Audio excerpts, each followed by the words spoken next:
Hello, this is How To Bob, and I made this video to show you how I changed the front brakes on a 2006 Honda Civic. First thing I'm going to do is chalk the rear wheels, make sure that the vehicle doesn't roll. Then I'll go around to the front and jack up the vehicle, and I want to jack the vehicle up just enough to get the front tire about an inch or so off the ground. Once I get to that point, I will put a jack stand underneath the vehicle and lower it down on the jack stand. It's a little bit safer than just having the vehicle sit on a jack while I'm working on it. Next, I'm going to use my impact to remove the lug nuts. If you don't have an impact wrench, you may want to loosen your lug nuts before you raise the vehicle. Now that I've got all my lug nuts loose, I can remove the wheel. And I'm going to be removing this bolt and this bolt here from the caliper. These are the bolts that hold the caliper in place. They're rusted in pretty good here, so I'm going to use a breaker bar to bust these loose. And once I get those busted loose, I'm going to get a wire hanger up around the spring. I can loosen my bolts, and I want to put that wire hanger in there so that when I get them all the way, the bolts all the way out, I'll have somewhere to hang the caliper from so that it doesn't hang from the hydraulic hose, the brake line hose. So you can see it's just a small bolt that holds the caliper in place. Got one on the top, one on the bottom. And now I need to spread my caliper apart. So I just put a screwdriver in and just gently pry it apart, and it'll work its way out. This one's rusted in pretty good, so it's gonna take a little bit of working. Then I take my hanger and I wrap it around the caliper, and that'll hold my caliper in place while I work on the brake pads. I want to make sure that I'm not putting any bind on the hose. These brakes are in there pretty good. They're rusted real bad, so I'm going to use a punch here and knock this back brake out. You can see it's in there pretty good. I finally got it loose.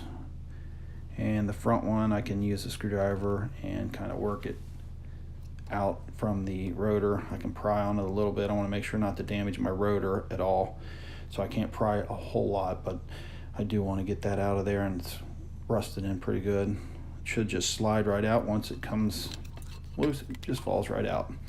So now I'm going to take the clips. There's two little slider clips, one on the bottom, and you can see that the new pads came with a new one here. And then I want to take the top clip out as well.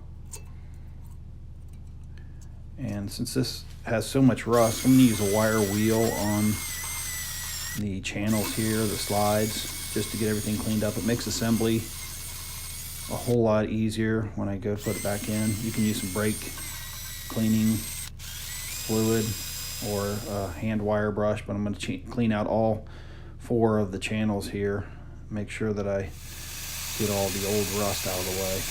Now I'm going to use some brake disc quiet, and what I do with that is just run a little bead along the back of the brake pads, and what this does is dries to a rubbery consistency, and it helps prevent any brake squeaking that I might have in the future. So I put a little bead across the back of each one of the pads, and once I get a bead across there, I can go ahead and just kind of smear it around to a smooth, even consistency before I install my brake pads. Okay, now that I've got all of those done, I'm going to put my new clips on, and they just push into place. Make sure they snap in nice and tight. It's a lot easier now that I've got all the rust knocked out of the way. And I can push the top one in, and it should snap right into place. And there we go. It's in there nice and tight now. So now I've got my slides in place, I'm going to use some brake grease, and I want to put this in the slides. I want to make sure that I don't get any on the rotors, but I want to put it all around the slides, because this is where the brake pads are going to slide back and forth as the brakes are applied. So I want to do all four channels where the brakes pads slide, and again I want to make sure that I don't get any on the rotors. Once I get that greased up, I can slide my pads in, and little tabs go right in the channels. It's a tight fit, but a little bit of effort here and it'll go right in. Make sure it's tight up against the rotor, and then I can put the inside pad in next, and just push that in the bottom and pull it tight up against the rotor. So I've got that into place now. Now I need to take my calipers and spread them apart. I've got a brake caliper spreading tool here. You can use one of these and spread this apart. I have to do this because the pads are a little bit thicker than the old ones, or you can use a pair of channel locks or slip joint pliers and push the caliper back in. Next, I'm going to put some Loctite on the 2 bolts that hold the caliper into place. And then I can remove the wire and put my caliper in around the brake pads and install the 2 bolts that I just put Loctite on. And I want to do those first by hand, make sure I don't cross thread anything. And once I get those hand tight, I can use my socket to snug down the top one, and then I'll go ahead and snug down the bottom one. And I'm just going to snug this down because I'm going to use a torque wrench to get these to the correct torque setting. The recommended torque setting for the caliper bolts is 80 foot-pounds. So I've got that one right at 80. And I want to set the bottom one and tighten it to 80 foot-pounds of torque. And that's it. So now I want to remove my wire hanger, and I can put my wheel back on.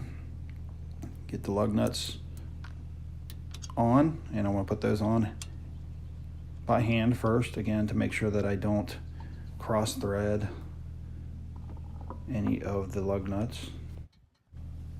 And once I get all of my lug nuts put on by hand, I can use my impact driver to snug down the lug nuts. I don't want to tighten them real tight because I'm going to torque them down once I get all of them kind of snug. So now that I've got them all tight, I can lower my vehicle and get my vehicle on the ground.